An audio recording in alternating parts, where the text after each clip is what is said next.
Merci, Président, pour la communication. Ça a été très riche. Je suis Léopold Dassé, le messager. Le point qui m'a le plus frappé, c'est au niveau de l'audit du fichier électoral. Alors, je me suis demandé comment cela va se faire. Qui va mener cet audit-là? Donc, je me pose cette question, donc je renvoie la question au prof pour qu'il nous éclaire là-dessus. La deuxième chose, c'est au niveau des institutions allemandes qui aident le Cameroun à digitaliser son système électoral. Et je ne sais pas si, à ce niveau, le professeur ou le MRC a dû causer soit avec l'État du Cameroun, soit avec la partie allemande. Je vous remercie. Le journaliste de Siantou actuellement, il passe le micro, lui s'exprime en anglais. Thank you very much, Mr. President. Samson Tabufo is my name. It was a very rich expose there. Mr. President, we insisted a lot on figures, and I know during the registration period we saw militants of CRM on the field taking down notes.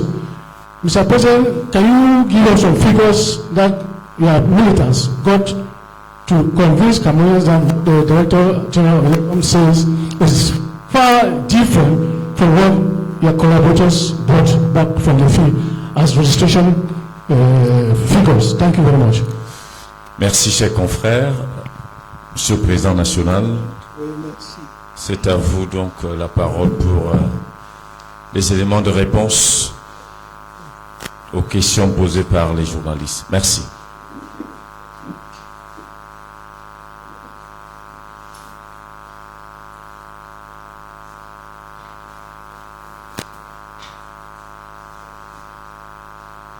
Très bien, je vous remercie.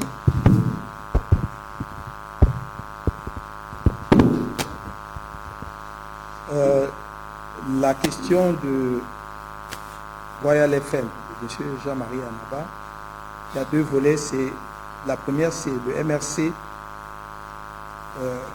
Pendant toute la période indiquée, a-t-il été toujours présent dans les commissions mixtes de révision? Premièrement, j'ai bien distingué le cas de la diaspora du cas, j'allais dire, du Cameroun. Je vous ai dit, sauf si vous ne m'avez pas bien compris, que en ce qui concerne la diaspora, à notre connaissance, et je voudrais préciser avant d'avancer, que la réunion de la commission mixte ne se fait pas clandestinement. C'est convoqué. C'est convoqué et donc annoncé. Donc, pour que les représentants des différents partis politiques, pas seulement le MRC, soient présents. Et je peux vous montrer, par exemple, pour les inscriptions récentes, les documents sur lesquels c'est signé.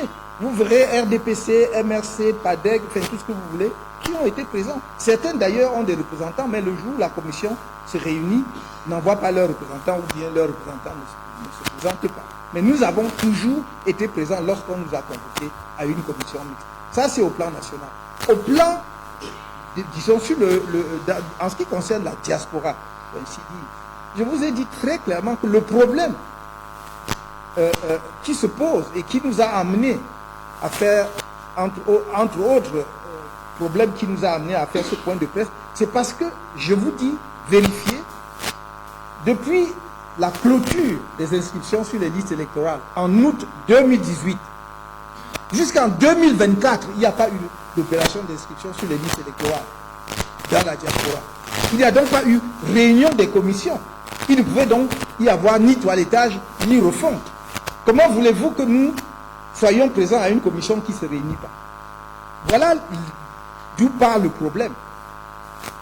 Bien que les chiffres d'inscription sur les listes, des inscrits sur les listes électorales dans la diaspora soient étranges. Je vous ai dit, globalement, la diaspora camerounaise doit avoir 6 millions de personnes. Et il n'y a que 19 000, il y a moins de 20 000 inscrits, Camerounais inscrits dans toute la diaspora. Ça ne nous dit rien. Sur 6 millions, n'importe quel pays européen pourrait fournir 5 à 10 000 électeurs inscrits dans la diaspora. mais je dis la totalité. Et ça, c'est la base des élections 2018, c'était 19 000. Et ce qui nous interpelle donc, c'est que on a soustrait encore 364 électeurs de ces 19 000, sans nous dire quand et comment. Voilà le problème. Donc, nous participons, nos représentants participent effectivement aux commissions mixtes qui sont convoquées au Cameroun. Nous avons toujours des représentants. Nous n'avons pas pu participer à quelques commissions mixtes, que ce soit dans la diaspora, tout simplement parce que ces commissions n'ont jamais été convoquées et non passées. Maintenant, vous vous demandez pourquoi j'insiste sur la diaspora et non pas sur les électeurs qui sont sur le territoire national. Je crois que j'y ai répondu partiellement. Je n'insiste pas sur la diaspora. Parce qu'à la limite, sauf si on pense que je suis distrait au point de ne pas faire la différence entre 19, mettons 20 000 électeurs et 8 millions d'électeurs au Cameroun. Donc, tout le monde est... C'est l'évidence même que l'essentiel, le gros des électeurs, c'est au Cameroun. Mais j'ai pris la diaspora parce qu'il y a un fait concret. Je n'invente pas les faits. Je n'aime pas inventer et raconter des histoires. Donc j'ai donné des faits, des chiffres. Dans le cadre, pour ce qui est du Cameroun, parce que vous nous demandez si nous ne devons pas effectivement plutôt être présents sur le territoire pour être sûr qu'on contrôle les élections. Mais vous pensez bien que c'est notre travail, cher M. Jean-Marie Anawa. C'est pour cela que notre parti prétend sans fanfaronnade. Nos adversaires de l'autre côté peuvent prétendre le contraire. C'est de bonne guerre, les partis politiques font cela.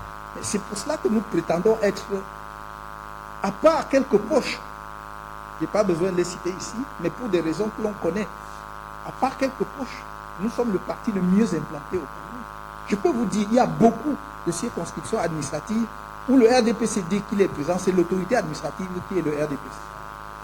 Donc il faut arrêter un peu. Nous parlons de militants, nous parlons de nos militants qu'on voit, qu'on insulte à longueur de journée sur les réseaux sociaux parce qu'ils font leurs activités et rendent public. Ça leur vaut tous les noms d'oiseaux. Donc nous travaillons, cher monsieur. Et ne soyez pas étonnés.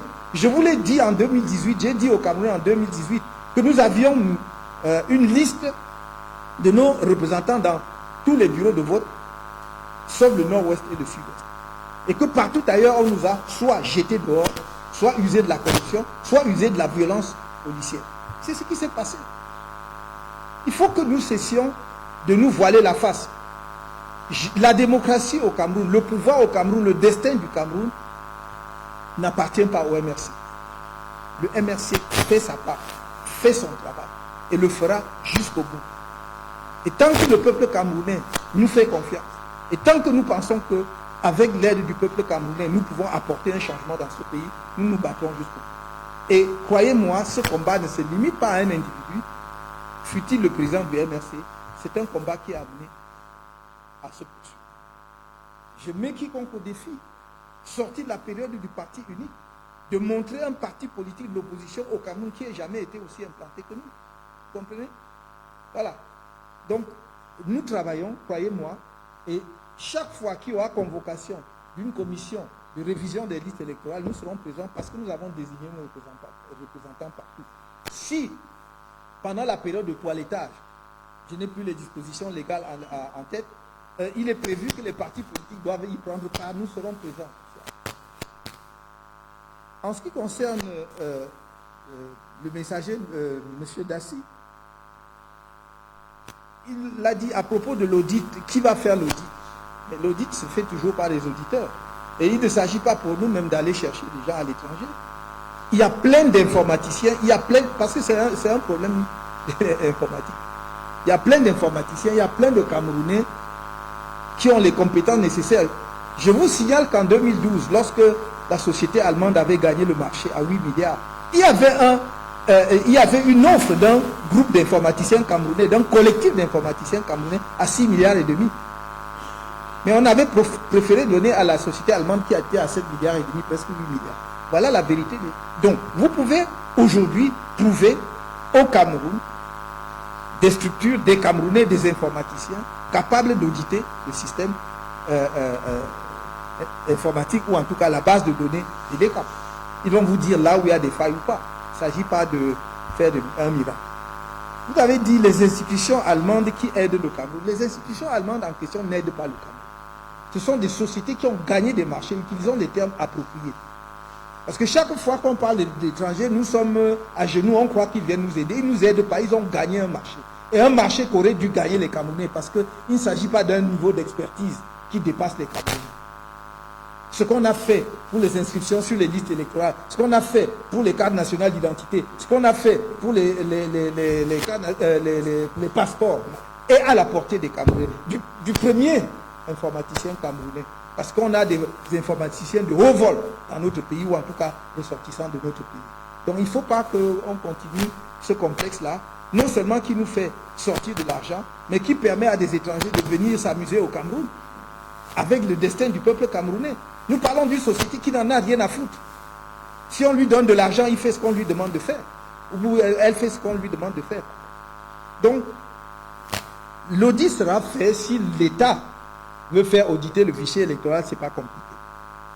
Et je dis donc, ces institutions allemandes-là n'aident pas le Cameroun, elles exécutent un contrat. Mais nous voulons qu'elles exécutent le contrat suivant les standards internationaux en la matière. Qu'elles ne croient pas que le Cameroun est une république bananière. Peut-être c'est dans leur esprit, mais alors ils se trompent lourdement. Lourdement. Je dis toujours, quand il s'agit du Cameroun, les gens devraient réfléchir à 2 reprises. À 2 reprises. Je l'ai déjà dit à plusieurs occasions. Les histoires où on dit succession dynastique de machin et tout ça là, au Cameroun, regardez notre histoire. Regardez notre histoire. Faites très attention. On peut convaincre certaines personnes qui ne connaissent pas les réalités camerounaises de ce que ce genre de manigance soit possible au Cameroun. Ça ne l'est pas. De la même façon, nous disons à ces sociétés-là qui viennent jouer ce petit jeu-là, qu'elles fassent très attention. Parce que ce n'est pas parce que nous ne pouvons pas le faire. Mais que si on les paye, comme vous avez vu, les fameux observateurs de Transparency International, errant à gare, on ne sait pas d'où ils sortaient. C'est comme s'ils avaient été parachutés au Cameroun par hasard, ils ne savaient même pas ce qu'eux-mêmes venaient chercher ici. Il faut qu'ils sachent que notre peuple est un peuple patient. Mais ce n'est pas un peuple de trouillards. C'est un peuple... Vous avez vu, l'équipe nationale du Cameroun démarre toujours très lentement. Mais accélère au cours du match et ramène la victoire. Il faut faire très attention au peuple camerounais. Très attention. Personne ne pouvait parier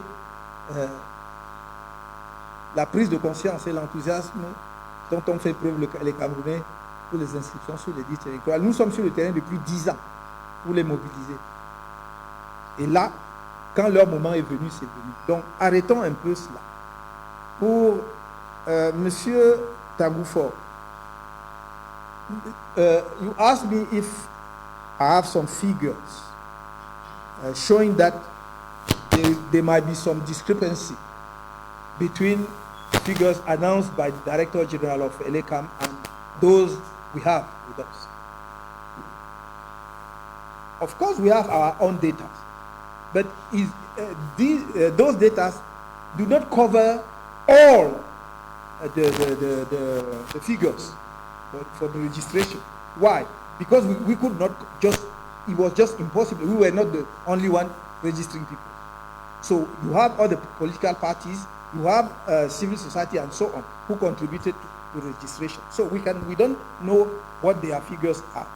But what we have put us in position, if we have a chance to participate to what they call toilettage, to the cleanup of the electoral list, to tell them exactly this is wrong, this is not.